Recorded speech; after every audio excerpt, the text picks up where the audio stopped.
There was a guy who came in to be mayor in 1907 in Rome called Ernesto Natan. And he's looking down the figures, wondering where he can make cuts. And he sees this item called trippo per gatti. And he says, what? And some sidekick says, oh, yes, we feed the cats. And he said he struck it through. And he put non si trippo per gatti, he put no tripe for cats in the margin. And this became sort of, it was picked up by the general public. They really liked the idea. And it became sort of idiomatic, well, it became a way of saying, forget it, you know, not a chance, not a snowball's chance in hell. That's the feel of non si trippo per gatti. And it worked, it's universal, it's not just Roman, it's universal in Italy now. Just as an illustration of how sort of current it is, in 2007, AC Milan played Liverpool in the Champions League final in Athens. And the stadium was full, and where the Milan fans were standing, they unfurled this banner saying, no tripe for cats. And it was a way of telling the Liverpudlians, you know, you're not going to win. In fact, I don't think Liverpool did win that one, but that's not the point. The point is, well, you know, what were these Scousers going to make of no tripe for cats? What's that? But it's possibly of all the kind of metaphorical expressions that have sprung up in the last 40 years, actually, in the case of gate. It is the most durable, as we've seen actually just this last week with the cabinet minister, what is he, the chief whip, getting into trouble for trying to put his bicycle through the wrong place, and the newspapers leaping on it and calling it the gate.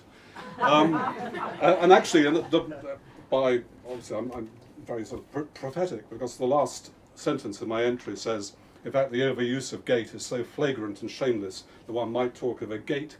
You just see it written out, 0815, 0815. And it means humdrum, run-of-the-mill, bog standard. Really disparaging. If you want to sort of damn something with faint praise, say 0815 in German. Now, it's got a very interesting derivation. It's a military derivation.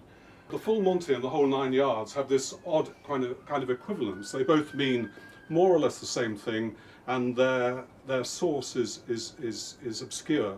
And this is especially the case actually with the whole 9 yards, which I've called in the book the kind of Bermuda Triangle of explanations, because there are about 10 or a dozen different serious attempts to explain it, and reams of writing about it, and nobody has really come up with a convincing account of where it comes from. A woman called Ethel Portnoy, who was a Dutch writer, she emigrated to the United States in the 1950s, and she was just some sort of social anthropologist maybe. She started collecting all this stuff she was hearing on the street, just kind of people's ways of explaining certain things. And one of the ones that really caught her imagination, she published a book sometime in the 60s, it was called something like The Monkey Sandwich Story, folklore from post-industrial society. So it was a sort of serious academic work. But the thing she really latched onto was hot dogs in New York, those ubiquitous hot dog stands. And people started asking, you know, where's all this hot dog, you know, where'd they come from? And this myth went round that there was a factory grinding up body parts from the Bronx Zoo.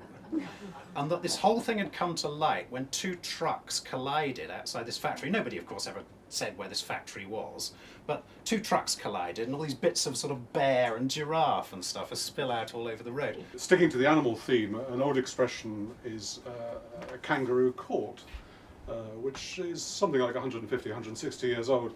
And the assumption must be, because of the animal, that it has something to do with Australia. In fact, it has nothing at all to do. It certainly didn't originate in Australia, though they probably do and have had kangaroo courts there. But the expression starts in the United States.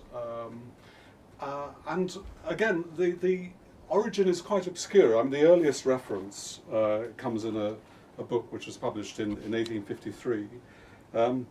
By unanimous vote, Judge G was elected to the bench, and the Mustang, that's Mustang, or Kangaroo Court, was regularly organised. Now, this court that's being talked about in the 1850s was actually, it was a joke court. It was a group of lawyers and judges who travelled round in the Wild West,